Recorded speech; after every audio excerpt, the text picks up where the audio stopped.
하나님 말씀 룻기 3장입니다.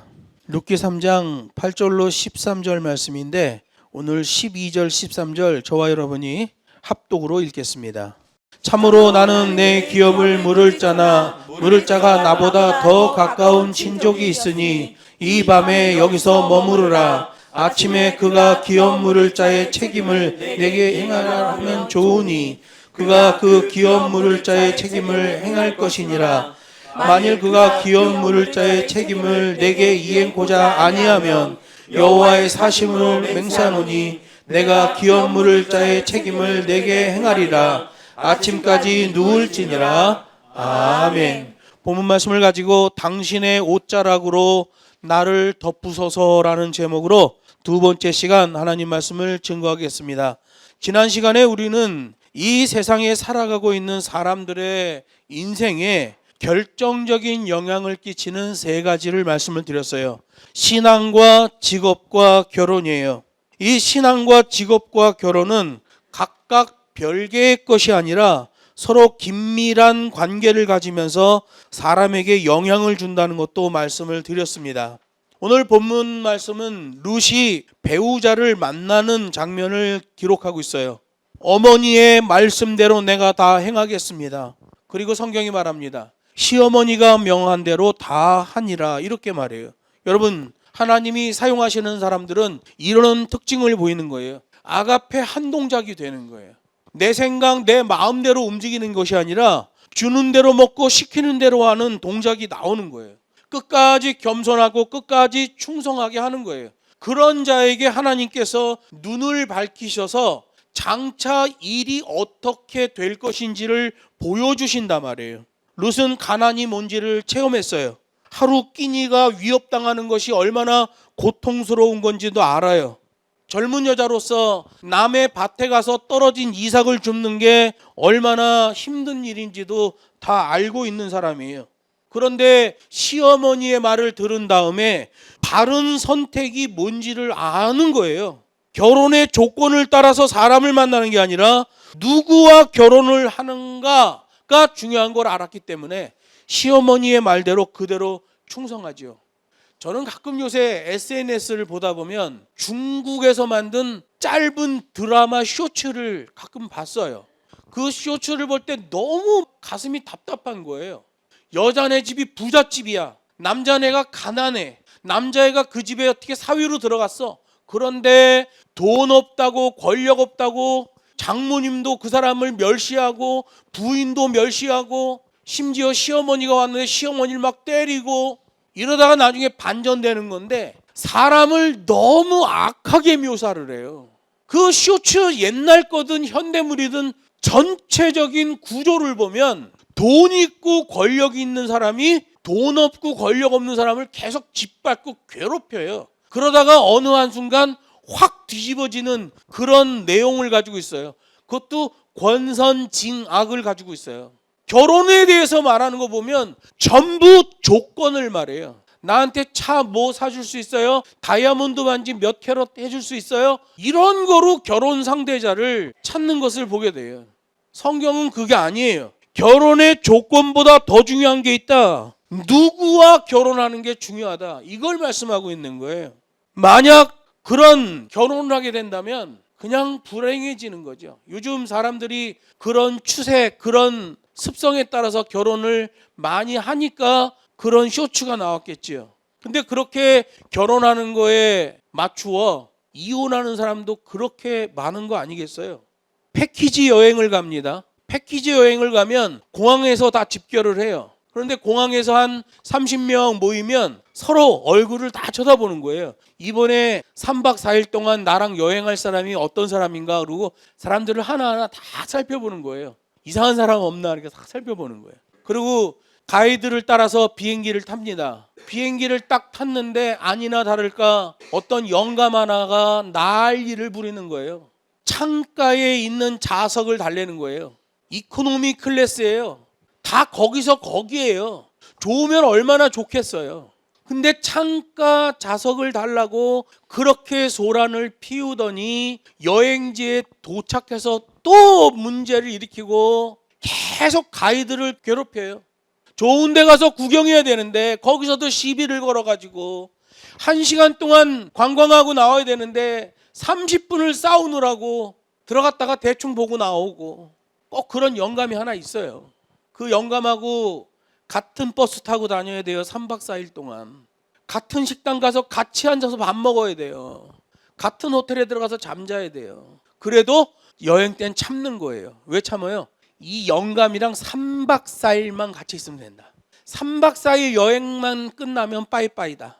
그래서 정말 속이 뒤집어지지만 꾹꾹 참아요. 그런데 결혼은 그런 게 아니잖아요. 평생 동안 살아야 돼요. 결혼하신 남자분 중에 피식피식 웃는 분이 있어요. 이렇게. 결혼은 며칠 살다가 끝내는 만남이 아니라 일생을 같이 살아야 하는 만남이에요. 서로 다른 가치관을 가지고 있다면 이거 쉬운 일이 아니죠. 그렇게 이코노미 클래스 탄 다음에 패키지 여행 상품인데 창가에 있는 좌석 안 줬다고 그렇게 소란을 피는 영감, 그런 사람하고 살면 얼마나 힘들겠어요. 사사건건 문제가 나겠죠. 여러분, 우리가 신앙생활을 하는 것도 영적인 결혼과 같고 장거리 경주와 같아요. 여러분, 장거리 경주를 하려면 호흡법이 아주 중요합니다.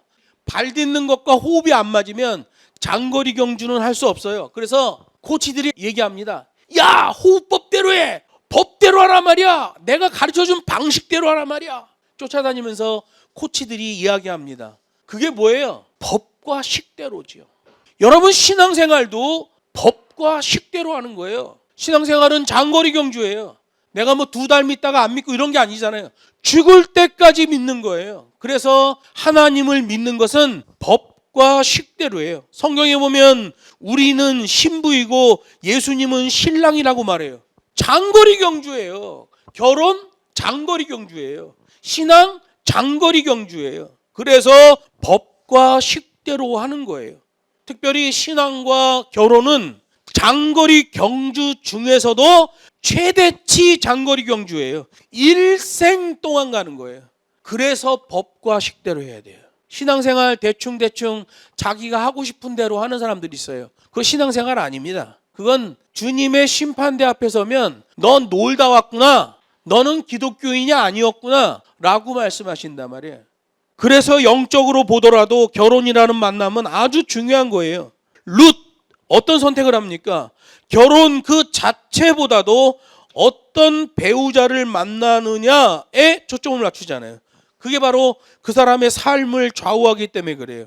신앙은 삶의 기초인데 신앙이 다른 사람과 결혼한다고 한번 생각해 보세요. 아, 이거 보통 일이 아니죠. 길을 갈 수는 있겠지만 어떻게 행복할 수 있겠냐 말이에요. 예수님이 말씀하셨어요. 진리를 알지니 진리가 너희를 자유케 하리라. 이렇게 말씀하셨어요. 예수님을 믿는 우리들은 이 진리에 인생의 승부를 걸어야 돼요. 진검승부. 여러분, 신앙생활은 진검승부예요. 룻은 인간적인 조건을 포기하고 말씀대로 계명대로 보아스를 선택하잖아요. 룻이 보아스의 옷자락을 붙잡고 덮었듯이 우리도 주님의 옷자락을 더욱 굳게 선택하고 붙잡아 덮어야 돼요. 수고하고 무거운 짐진 자들아 다 내게로 오라. 내가 너희를 쉬게 하리라. 주님의 옷자락을 들추고 그 안으로 들어가야 되는 거예요. 천주교는 이걸 이상하게 번역했어요. 수고하고 무거운 짐진 자들아 다 내게로 오라. 내가 너희를 편히 쉬게 하리라. 이렇게 돼 있어요. 천주교 성경은. 우리 성경은 쉬게 하리라 이렇게 돼 있어요. 쉬게 한다는 것은 법과 식대로예요. 주님에게 갔다고 해서 너부러지고 지 마음대로 아무데나 처박혀서 아무데나 자빠져 있고 이런 게 아니에요. 내가 너희를 쉬게 하리라 라는 말은 내가 너희에게 말했듯이 그 법과 식대로 너희를 쉬게 해주겠다라는 말이에요. 아주 중요하죠. 천주교 공동번역 성경을 보면 내가 너희를 편히 쉬게 하리라 이렇게 해놨어요. 원래 원문과는 아주 달라지는 거죠. 근데 사람들은 그 말을 좋아해요. 자기한테 유리하게 해석하는 걸 좋아해요. 주님에게 가면 법과 식대로의 휴식이 있다, 쉼이 있다 라고 하면 뭔가 억눌린다는 생각을 하는 거예요. 근데 그게 진짜 쉼인 거죠. 룻이 보아스의 옷자락을 붙잡고 그렇게 덮었다는 거예요. 여러분, 보아스가 어떤 사람입니까? 인애함을 베풀 수 있는 사람이에요. 인애는 곤궁에 처한 약한 자를 도와줄 의무가 내게는 없지만 강한 자가 자발적 사랑으로 그 약한 자에게 충성을 다하는 걸 얘기하는 거예요. 내가 도와줄 필요가 없는데 도와주는 거예요. 중요하죠. 보아스는 오늘 본문에도 나오잖아요. 나오미나 룻에게 인애를 베풀 책임이 없어요. 그런데 룻의 순전함을 보고는 그 책임을 감당하는 걸 보게 되는 겁니다. 보아스는 희생적인 아가페 사랑도 갖고 있는 것 같아요. 기업을 물은다는 것은 자신의 재산상의 아주 큰 손해를 감수해야 돼요. 자신의 돈으로 그들을 도와주고 그들의 기업을 일으켜주지만 정작 자신에게는 털끝만큼의 이익도 없어요.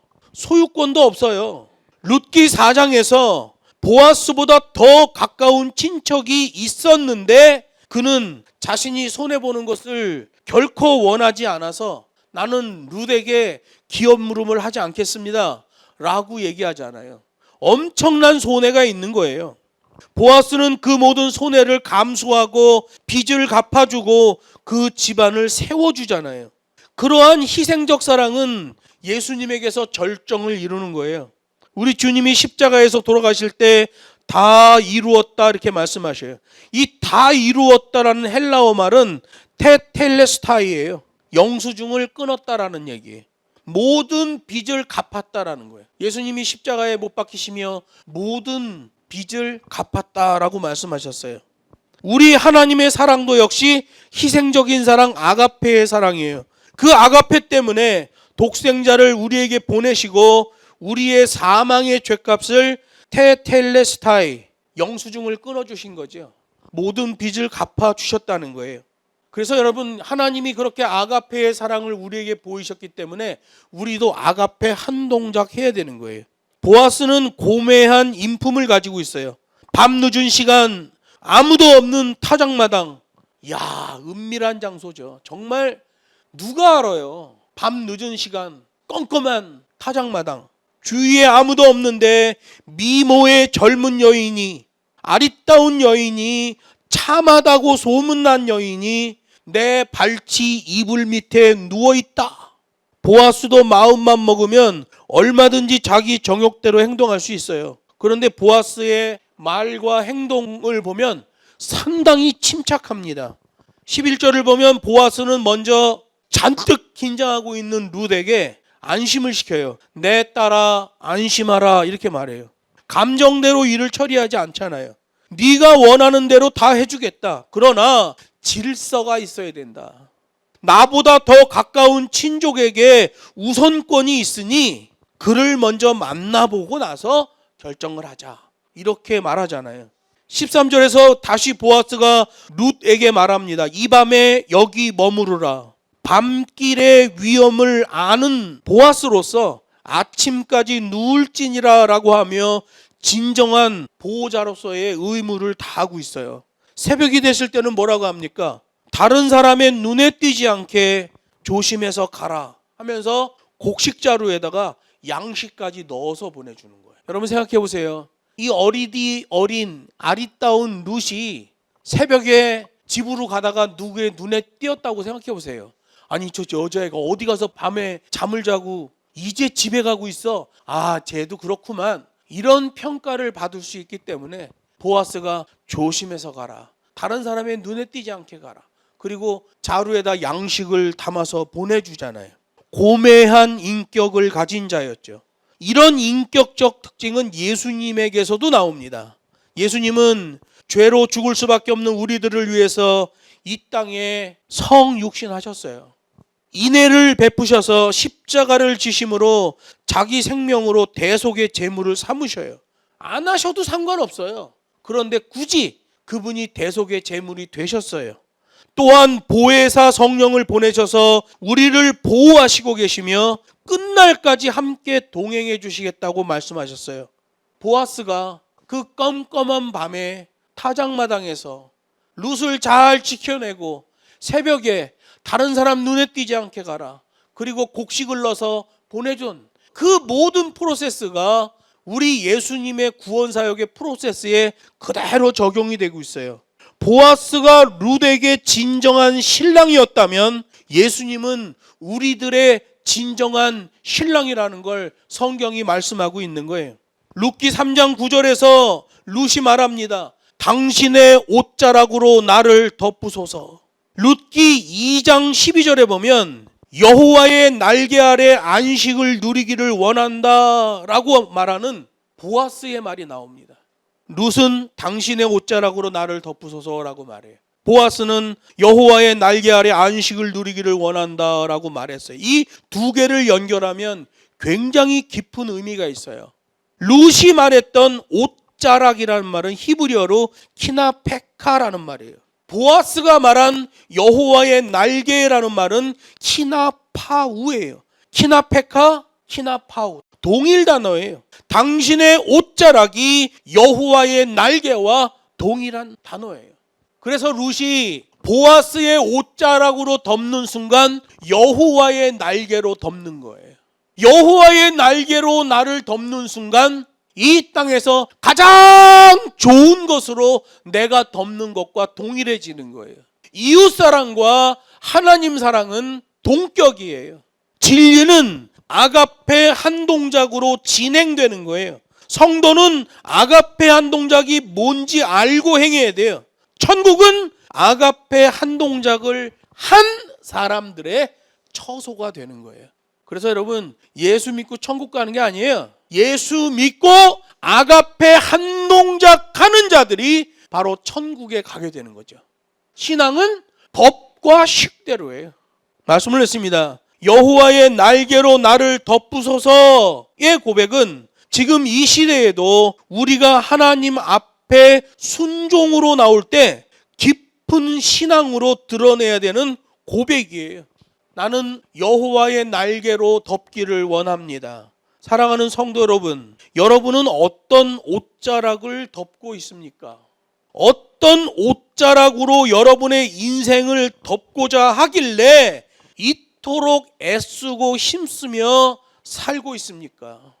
룻이 말했던 옷자락 키나페카, 보아스가 말했던 여호와의 날개 키나파우, 동일한 단어예요. 룻이 조건을 찾아갔다면 아마 성경에서 사라져 버렸을 거예요. 법과 식대로, 시어머니가 말한 대로 이것이 하나님의 말씀이다. 그랬더니 그걸 그대로 따라가잖아요. 그랬더니 최고의 신랑을 만나게 된 거예요. 우리 주님 안에 참 안식이 있어요. 우리 예수님은 우리의 영원한 신랑이시며 변함이 없으신 분이에요. 이번 한 주간에도 주님이 주시는 안식으로 한 주간의 행복한 삶을 사는 저와 여러분 되기를 주 예수의 이름으로 축복합니다.